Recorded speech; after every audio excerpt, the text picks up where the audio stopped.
Welcome to episode 193 of Wealth Talk. My name is Christian Rodwell, the Membership Director for WealthBuilders, joined today by our founder, Mr. Kevin Whelan. Hi, Kevin. Hi, Chris. Good to see you, and nice to know we got the. I got the memo about the suit as well. Nice colours, nice black, like it. Yeah. Good stuff. So today we have another exciting guest with us, and that's Saif Derzi. And Saif is another example, Kevin, of an ambitious employee, clever guy, background in the pharmaceutical industry, who just realized that wasn't the future for him.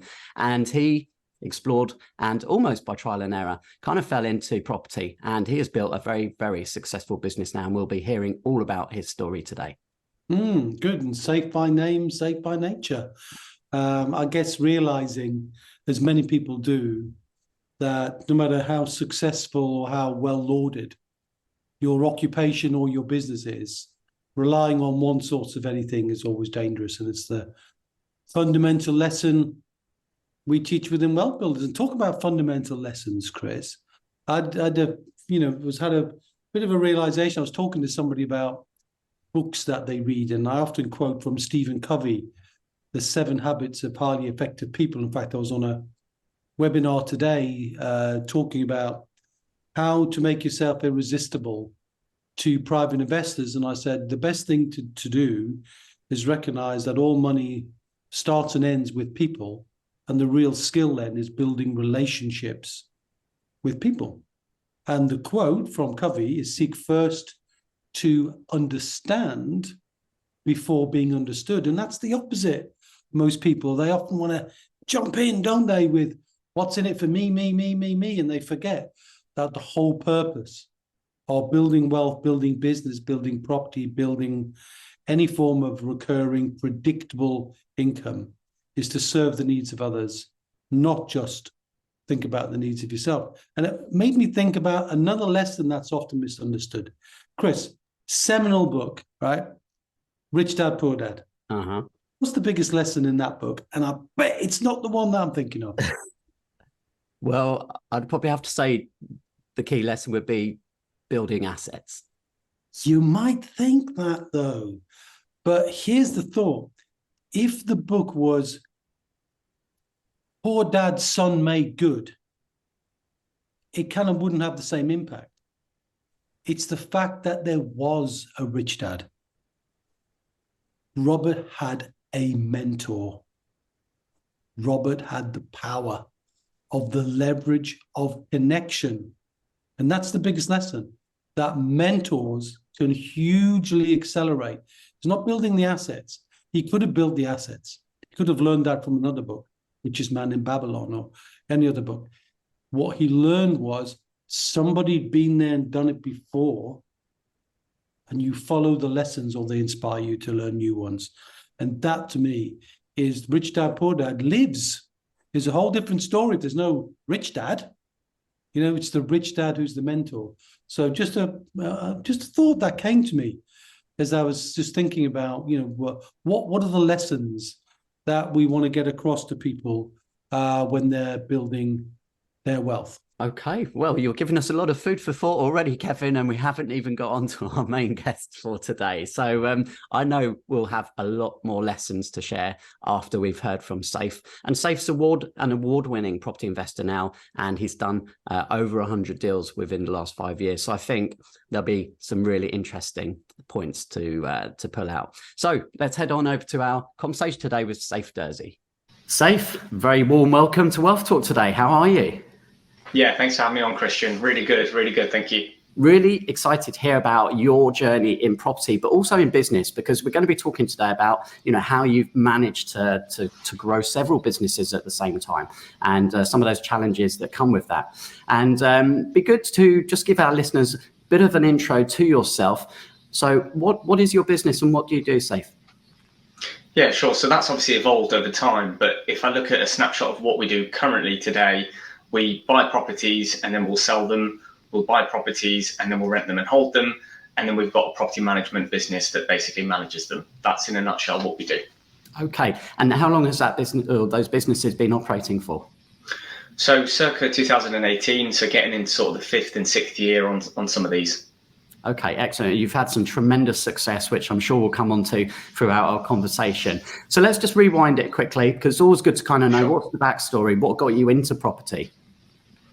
Yeah, so my dad was a traditional sort of landlord back in the sort of 70s and 80s in London. So he did everything himself. There was no courses back then, there was no YouTube, there was nothing. He kind of just figured out that property was a great way to build wealth and get into it.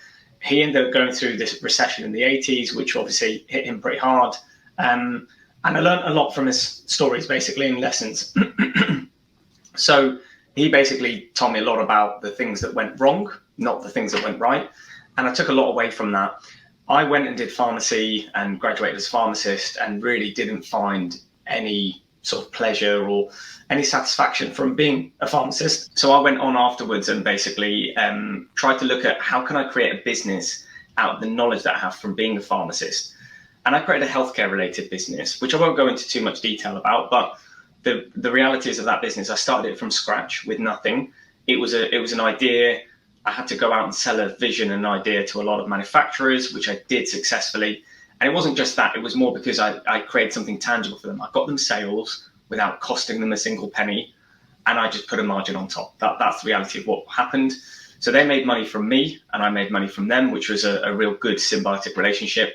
And that was the start of me making money in general, which then allowed me to think, what do I then do with that money? What's the natural next step of trying to, as wealth builders look at it, how do you really sort of look to build that wealth over the long term? And for me, the main thing was property. That's what I just saw as a real pillar for me in terms of what I want to try and achieve out of the wealth building is property as a vehicle. And that's when I got into property investing. Right. So what was driving you in that early stages of business when you say you hadn't really done that before, but you were successful with it? What do you think was some of the key elements that led to that success?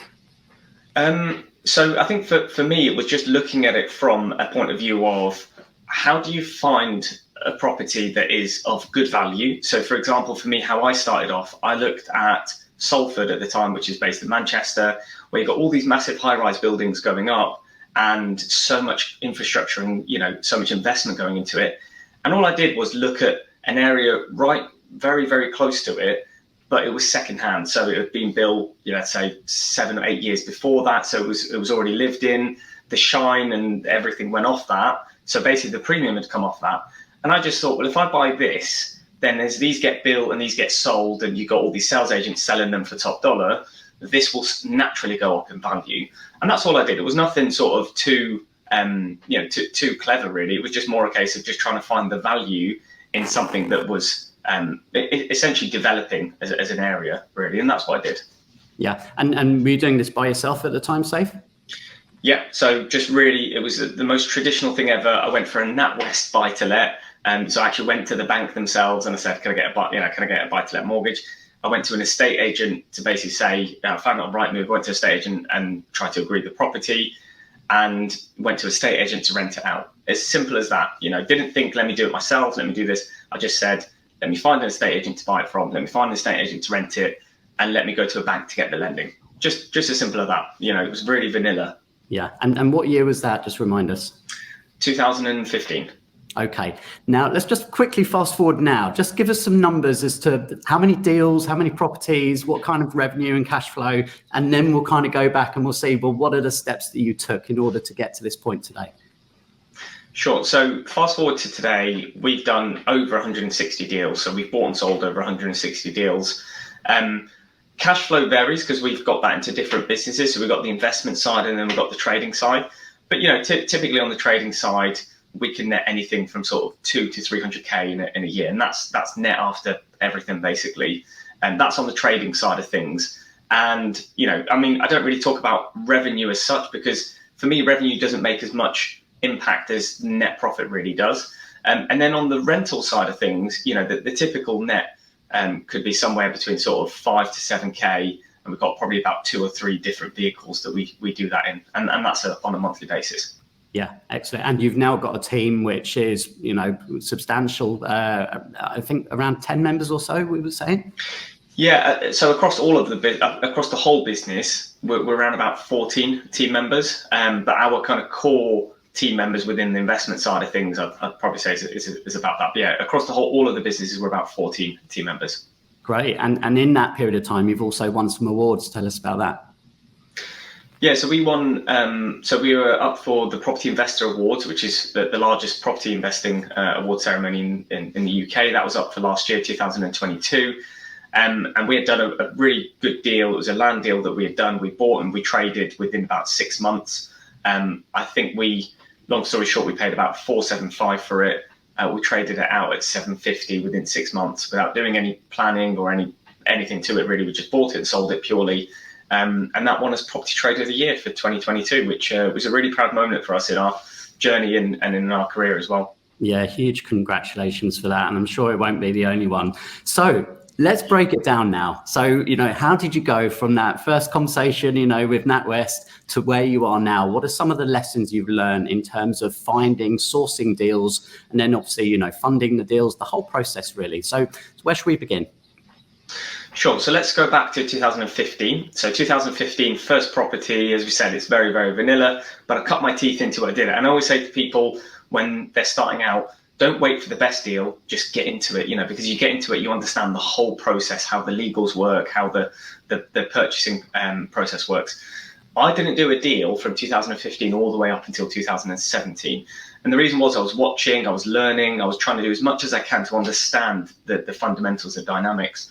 2017, we did 3 deals. So that's 4 deals in total from 2015 all the way through to 2017. And again, a lot of these were just vanilla deals through estate agents, etc. Now, I quickly realized that if I want to scale up what I'm doing, I need to be able to find properties that are giving me a margin or an equity from day one. Because everything that I was doing, I was buying, I then had to pay all the stamp duty, the legal fees. Essentially, I was paying 5% of the cost of the property on day one. So not only was I at 100% of the value, I was at 105% of the value on average, which meant that I had to wait a couple of years for the appreciation, which works for some people. But for me, I was just all about scalability. How can I scale quicker? And in order to scale quicker, I needed to find properties with equity from day one, or some people call it discount, some people call it below market value, whatever you want. The reality is you need to provide a solution to a seller, to a property seller, that they can't get elsewhere, and in return they'll give you equity for that. So let me give you an example. 2018 was when we really started to scale this up. We did some direct to vendor marketing campaigns. So we found vendors directly that wanted to sell and needed to sell. So it wasn't just a case of they had the luxury of selling and they were going to wait on the market. It was a case of they had a financial burden on them that made them need to sell that property. And that could be going through divorce. It could have been a probate property. Could have been all sorts of stuff, really. It could have been a tenanted property where they have problematic tenants, etc. So they came to us and we got known as the people that would always execute on that purchase. So anyone that needs to sell, they knew they weren't going to get the highest price with us, but if they needed the speed and they needed the certainty, they could come to us and we would always provide that for them. So we were reliable people, but they used us as, let's say, I'd say a worst case scenario. So if they couldn't sell it on the market, if it failed at auction, whatever happened, or if they did sell it on the market and the chain broke, they would come to us because they knew that they had that certainty. Yeah. And that's how we built our whole reputation, our whole business, essentially. Yeah. And are you referring to individuals there, or did you make some connections where those kind of deals were flowing through and they knew that you were a kind of trusted source to help them? We made connections with property funds, institutions, and individuals. And in all honesty, it was purely just a mix. But the thing is, I would have someone that was selling their, grandma's probate property, who then basically told their daughter about it. When their daughter tried to sell their property on the open market and couldn't, they came to me. So there was a lot of word of mouth happening within the individuals, and the institutions were obviously quite recurring, which was obviously ideal for us. So yeah, it was quite a mixed bag, I'd say. Yeah. So certainly that sounds like, building connections, building relationships, word of mouth very much was playing a part there. What about external marketing, branding? Did you hit the internet at all to try and bring leads in that way? Absolutely. So between, I'd say, 2018 to 2020, the markets were relatively up and down. We had Brexit looming. We had the referendum in end of 2019. So things weren't very easy on the market. And that's why we had a lot of relationships where people would come to us and sell. As we had, if everyone remembers back to early 2020, that Boris bounce back, things started to get really difficult for us to buy, and most people were not selling, and they were trying to keep it themselves so they could sell. Hence why we really started to hit. We created our brand, which is now called Property Buyers Today. So that's we have a website, we created video marketing content, and a large part of what we do is Google ads. So it's pay-per-click.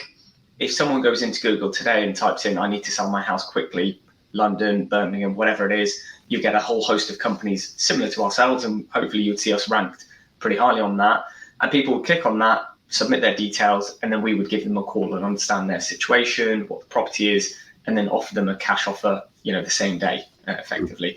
So that's a large part of what we then started to do, as we found relationships were still working, but it didn't give us enough deal flow that it allowed us that scalability. Yeah.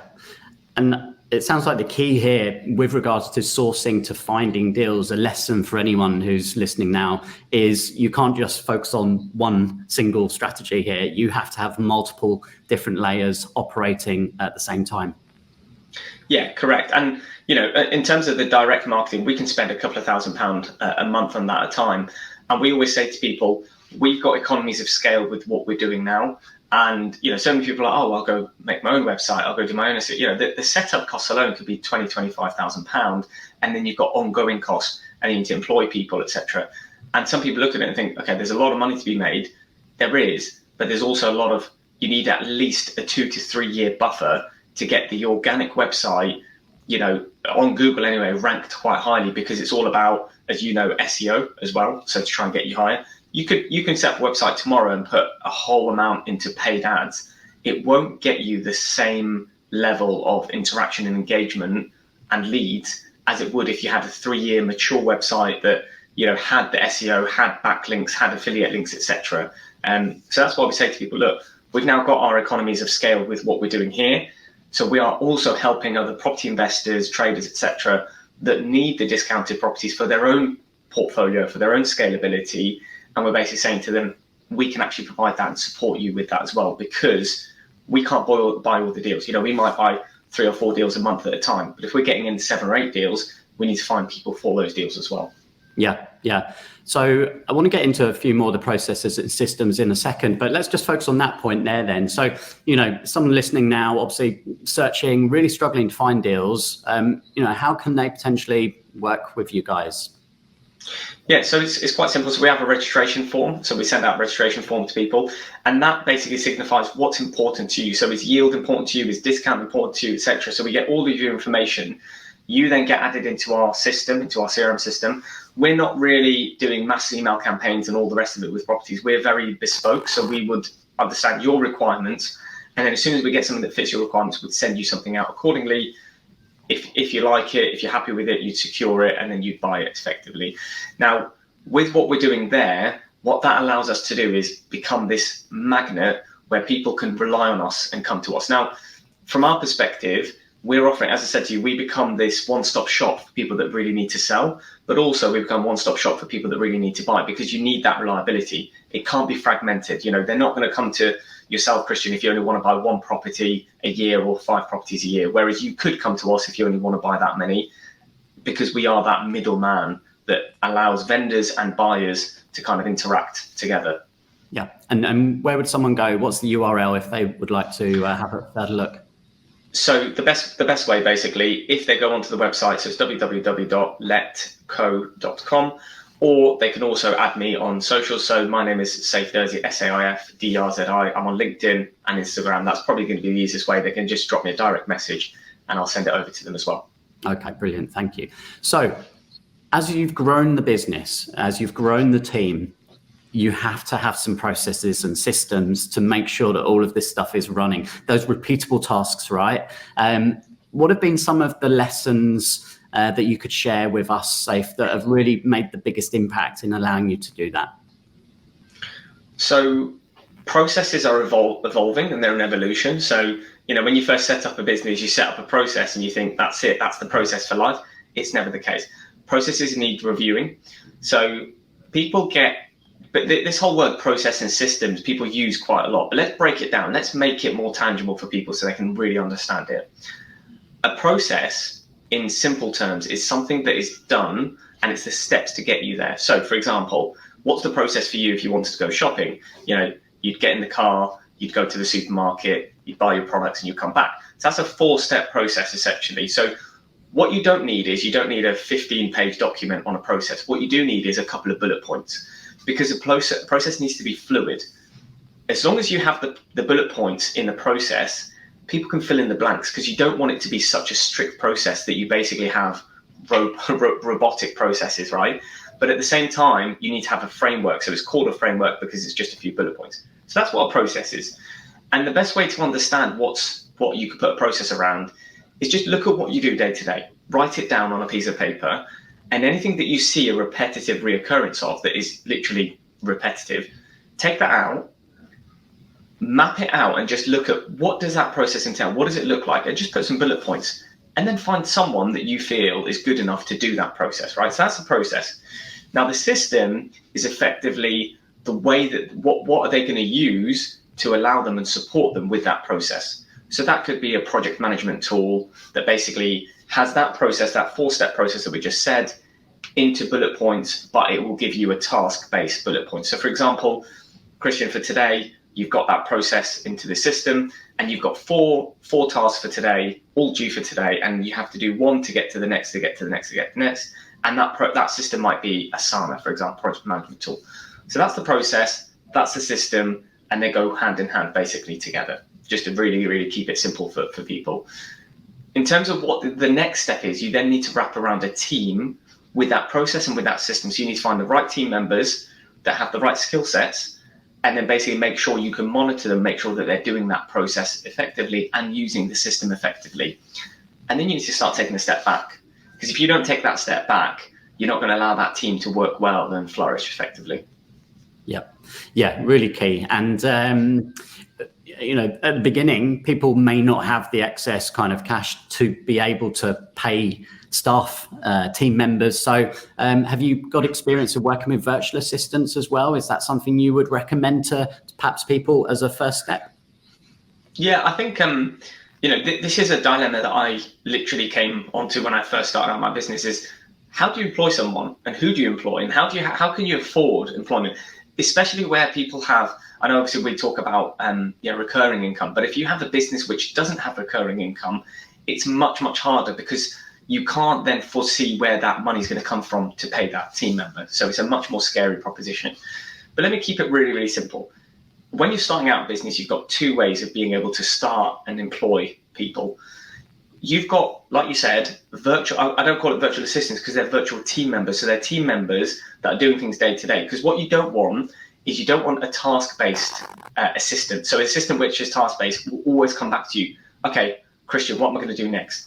Okay, I finished that now, Christian, what am I going to do next? What you want is, you want to give them a framework for them to have the whole day where they're doing that, and then maybe come back to you at the end of the day and say, Christian, just to let you know, this is what I've accomplished today, this is what I've done today, right? Rather than interrupting you in your cycle and your workflow and come back to you. So that's what a team member is versus an assistant, right? So you can find virtual team members, and they can be anything from, you know, £4 an hour to £11 an hour, for example, right? So obviously much cheaper than what you'd get potentially in the UK. And when I say £11 an hour, people might be like, well, minimum wage in the UK is £10 an hour. That's right. But for £11 an hour, trust me, you're going to get someone that is probably a £40 an hour UK team member. So it's the caliber of person that you're getting in comparison, if you want to go apples for apples.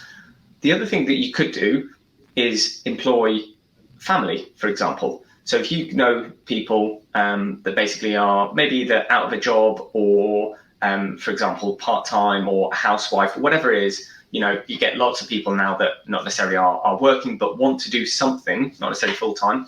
That's a really good way.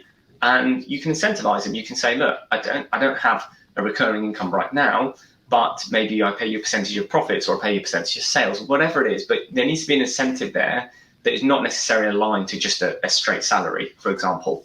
But you need to do whatever you can to hustle and get started. As you start to get started, as you start to get cash flow coming in, don't go out and spend that money on luxury cars and watches or whatever. Use that money to invest it back into the team, to build your infrastructure, because that's the crucial part. If you can get over that stage, you're up and running, right? But it's really, really crucial that you reinvest, at least for the first couple of years, into your team to grow it, to get that traction. Yeah, no, that's great advice. And are there any websites, companies where you've used where people might be able to go and find some of those virtual team members?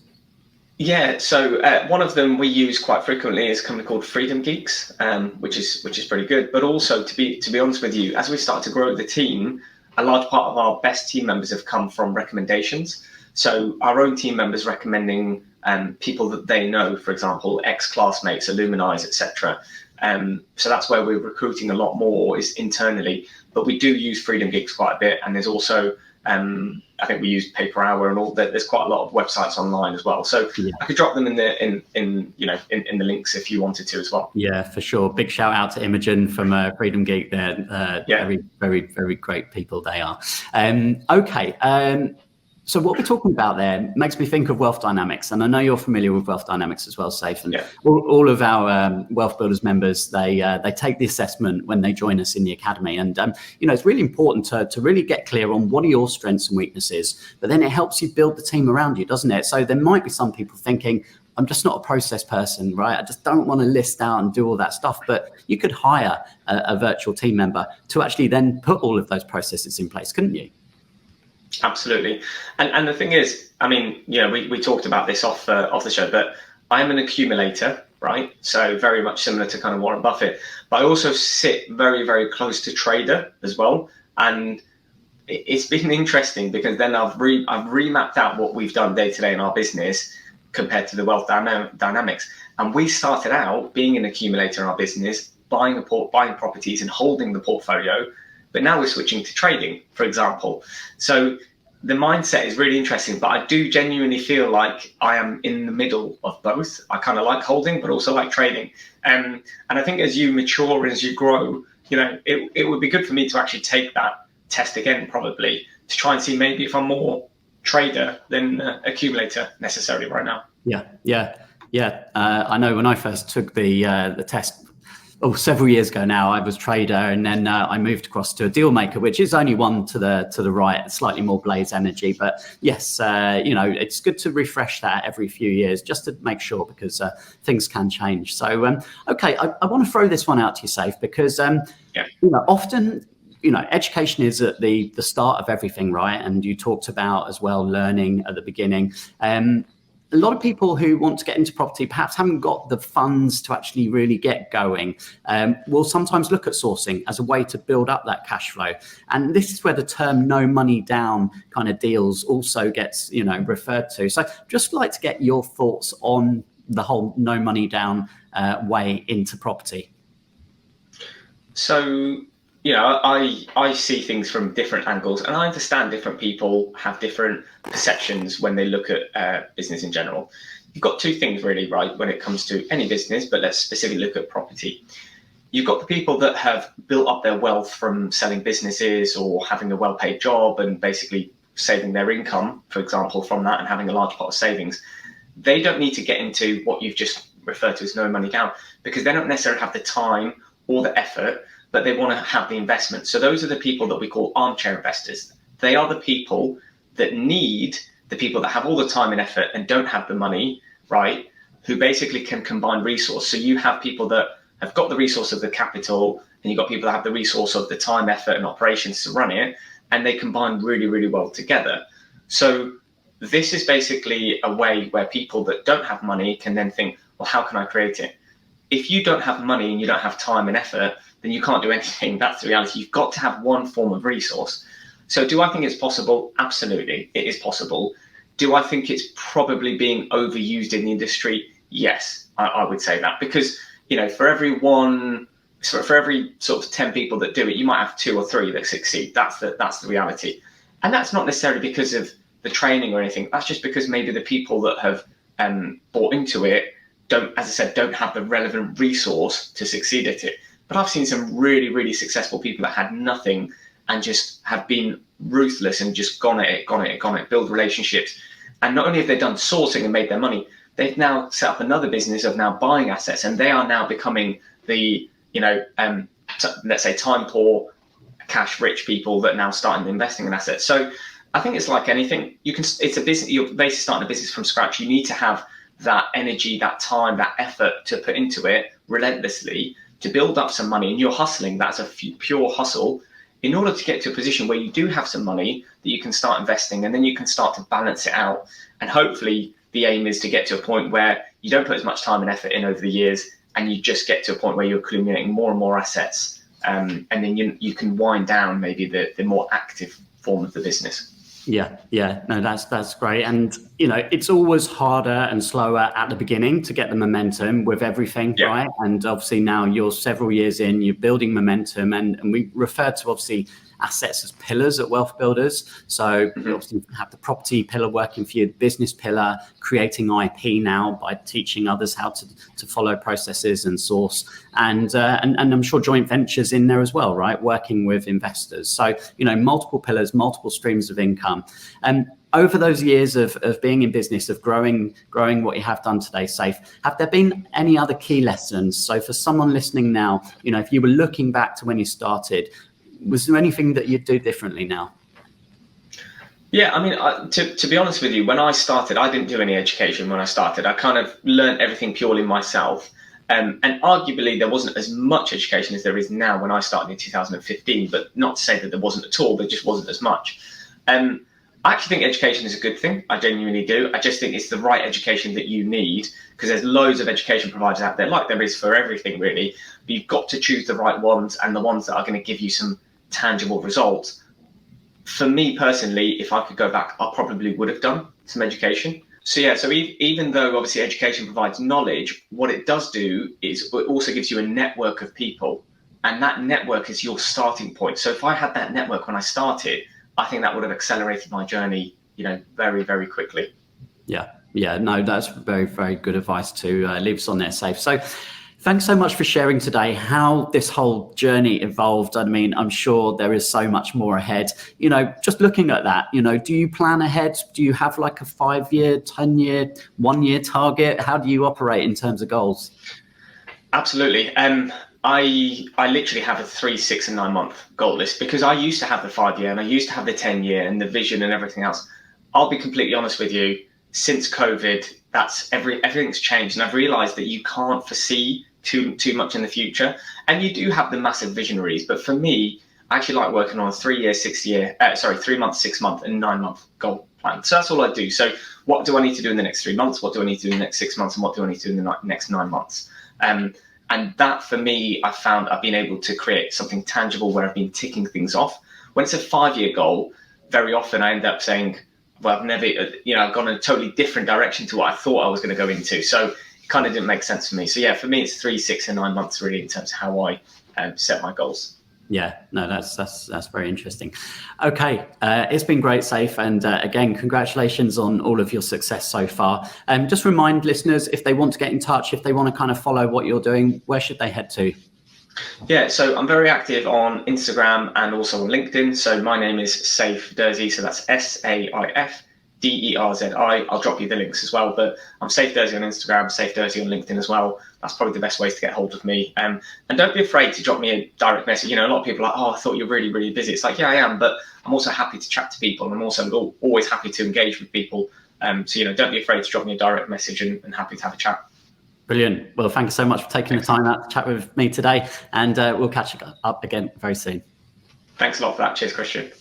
Okay, so hope you enjoyed listening to that one, Kevin. I'm sure there were some lessons there that we can pull apart for our listeners. But before we do that, let's head on over to Trustpilot, and I'm going to read out a couple of short reviews that have come in recently. And the first one's from Winston, and he says, had some great conversations with Gary at WealthBuilders, which have really helped me clarify my strategy for using my SSAS pension. And then soon after that, Olu said, I had a discovery call with Kevin Whelan, and within an hour, he was able to identify some issues and actionable steps for me to take. So impressed! Exclamation mark. Oh, well, it's not my first rodeo. A couple of Whelans there mentioned. Yeah, I mean, look, it's the CAT scan brain is just, I love to deploy it, and often will give people free time just because, I like to try and help people wherever I can. But also, just touching on the fact that you do need a team. WealthBuilders is not about any individual. Of course, I've had a role in the creation of the IP, but the perpetuation of that, the development of that sits with yourself and with Paul and with Gary and with Sue and with Matt and with names I could go on and mention. So, which I think is a great point that Saif brings out in his story, although I think he mentions it near the back end, which is the more predictable your income flow is, the more certain you are of your ability to get the leverage of having more members of your team. I think that's really important because it's very difficult at the beginning to leverage with employees and others where you don't have that income, because you can, in many cases, I've seen business owners, employee people live pay slip to pay slip, and business owners live payroll to payroll.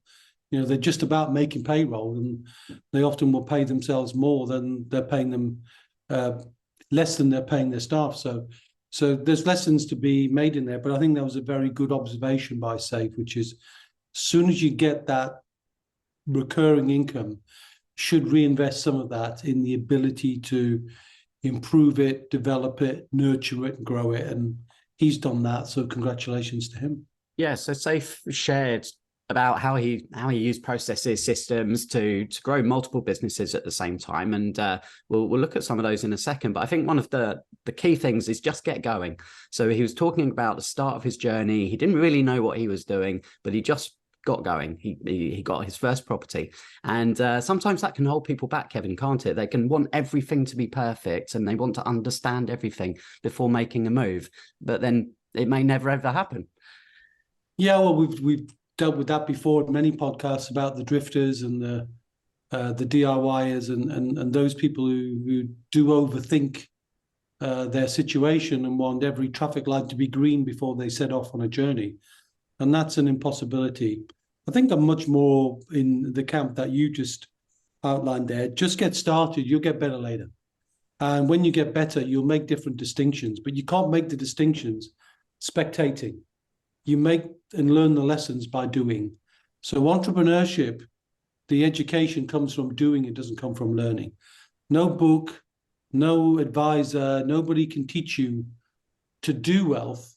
They can give you some lessons and give you some insights, but in the end, it's you who's got to do it. And I often try and encourage people to get off the fence, Chris, because sometimes when you're on the fence between one thing and another, you get splinters up your bum and they can be painful. So just get off the fence and do something with somebody.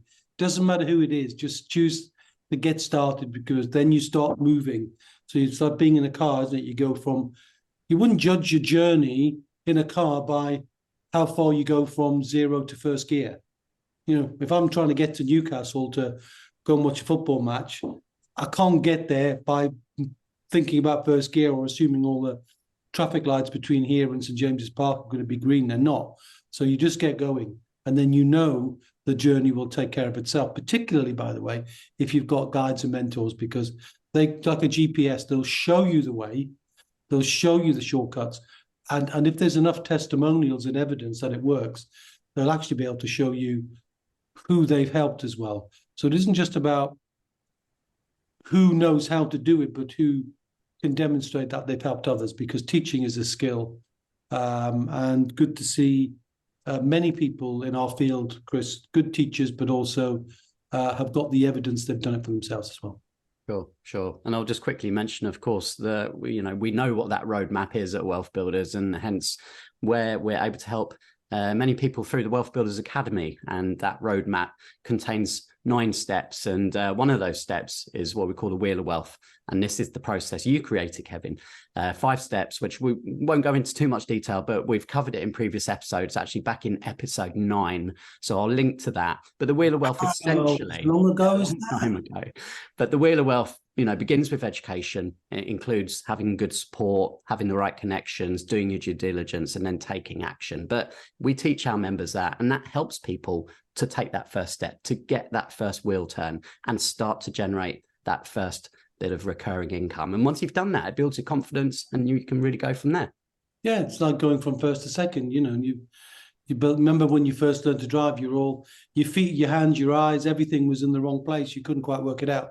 but after a little while with instruction and feeling safe, you get to do it. So it does work. So I think if you're sitting on the fence and thinking I'd like to be wealthy, but I don't know where to start, just get started and find somebody, or find something you want to get an education on, because education is the precursor to all wealth. Find something you're interested in and do some reading, do some listening, and then find some people who know how to do it and make a connection, because they should be able to at least move you a little bit to a place where you feel confident enough to take some action on your own. Yeah.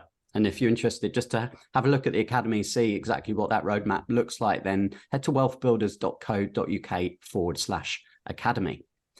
So let's talk just for a moment about the systems, the processes. There were some tools there. Obviously, software plays a part now, automating processes that you find yourself doing. And often when you start out in business and you haven't got the money to build your team, you find yourself doing repeatable tasks week after week, and they're very low cost tasks. They don't really deliver a high income generating result for you. So if you can outsource quickly, you can find people for, very low cost on some of the sites that he mentioned there, people per hour. And we've also had a couple of our connections on previous podcasts. Christina Osborne was an episode I'll link to. Christina helps property investors with a whole team of virtual assistants, or virtual property team members. As I think she prefers that name, doesn't she?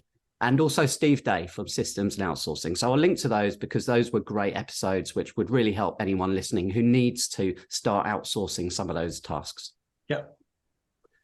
And setting goals, I think, was another key point. And you've got to really kind of find what works for you, haven't you, Kevin? There might be, lots of different kind of opinions out there. And you have to take a little bit of that knowledge and really find what works for you. And certainly for Saif, he said, in terms of goal setting, it's not about long-term vision of 5 and 10 years, but just really the next 12 months. And he breaks that into 3 months, 6 months, 9 months. And that works for him. And we follow our own processes at Wealth Builders, don't we? Following the EOS system as well. And that works well for us. Mm-hmm. Yeah, you always need to be able to think about where you're going. You have to do that. Otherwise, any road will take you there, and most roads will lead you away from it. So it definitely makes sense, but not to overthink the goals. That I need to know everything. I need to know what accounting I'm going to have, and exactly what profit I'm going to make, and how I'm going to structure that, and how my legacy going to be left. You don't need to know all those things. The starting point is just to get some recurring income in your life.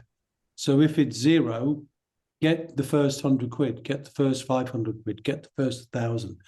Know what it means to be, to feel that you can get to that lockdown lifestyle where your basic expenses are covered, so you can choose to do what you want to do or not what you want to do.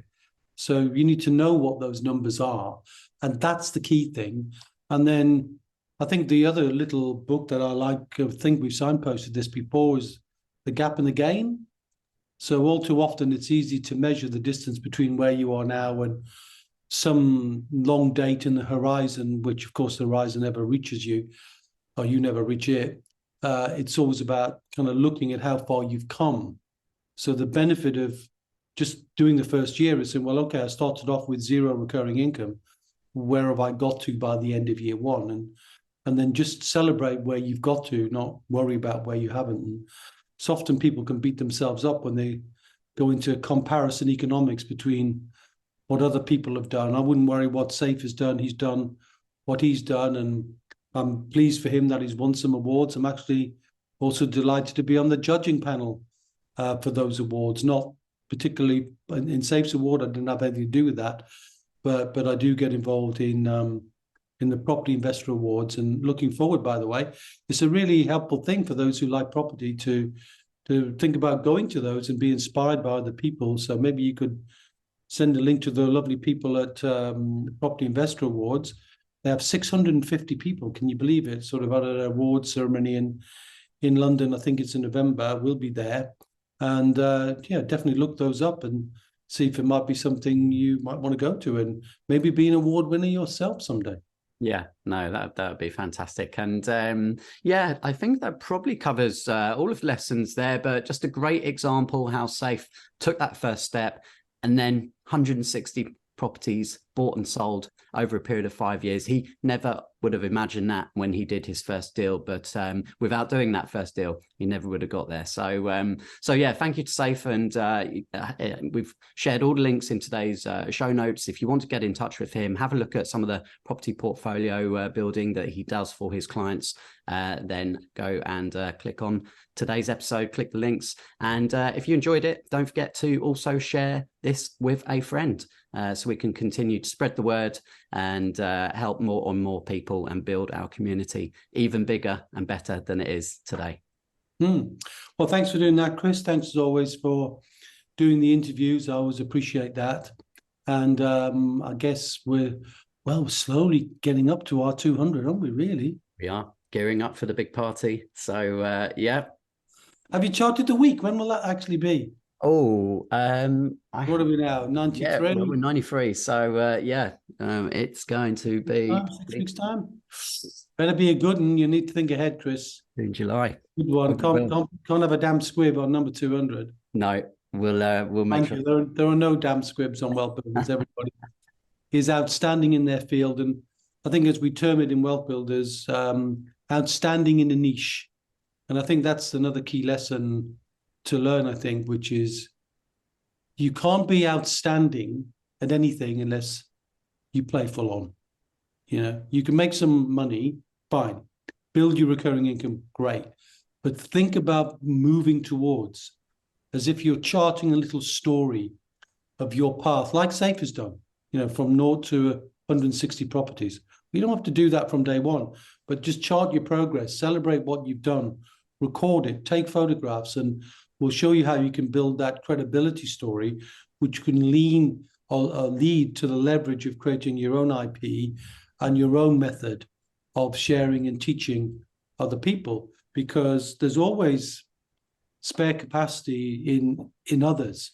But I do think, though, you have to have a bit of money and a bit of time into it. And I think most people know you need some money. You could do some strategies without money, but you must put time into building your wealth. It's like planting seeds. You can't just pull them up. You've got to leave them to grow, and you need to fertilize them. You need to water them. You need to nurture them. And that's you. You need to nurture yourself and give yourself enough time to do that. And I know we've gone beyond the lessons, but I just thought that one came to mind as we were chatting, Chris. Yeah, no, definitely worth remembering people about that. So, okay, thanks for listening today. Hope you enjoyed it. And Kevin, we will catch up again, same time, same place next week. We will indeed, Chris. And until then, my friend, see ya.